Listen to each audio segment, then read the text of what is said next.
नमस्कार दोस्तों। अमेरिका और इजराइल के द्वारा शुरू की गई यह गल्फ वॉर अब इंडिया के दरवाजे तक पहुंच चुकी है।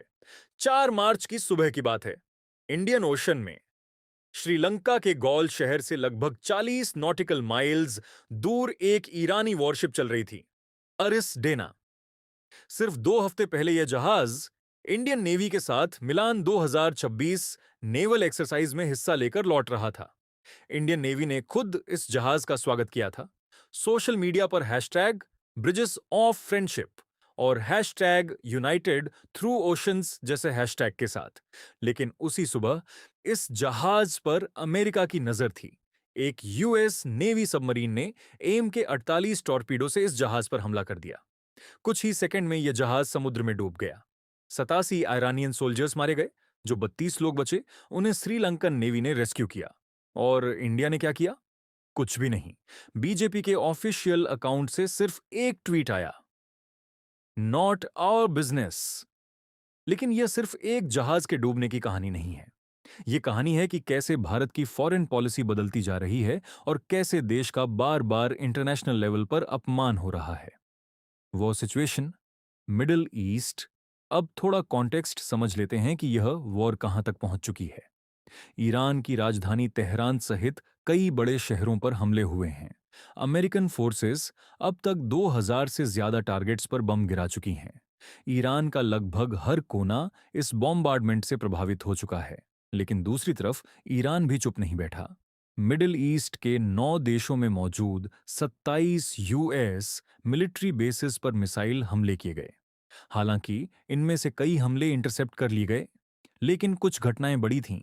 बहरीन में यूएस फिफ्थ फ्लीट हेडक्वार्टर्स के पास धुआं उठता देखा गया। कुवैत में 3 यूएस फाइटर जेट्स क्रैश हुए। रियाद, सऊदी अरेबिया में 2 ड्रोन्स यूएस एम्बसी से टकराए। इन हमलों में कम से कम 6 अमेरिकन सोल्जर्स मारे गए।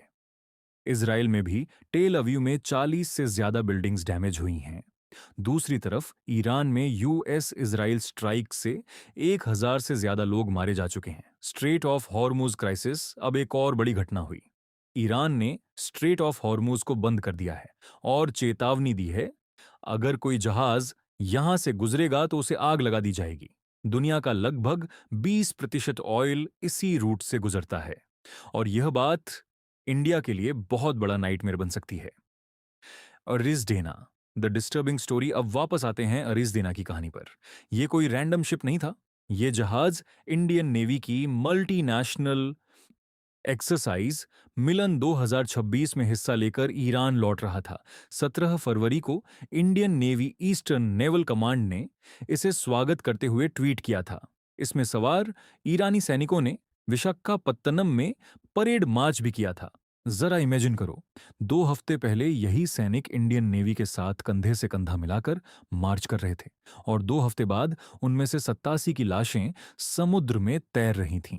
सबसे बड़ी बात यह है, यह हमला इंडियन ओशन में हुआ, लेकिन इंडियन गवर्नमेंट की तरफ से एक शब्द भी नहीं बोला गया।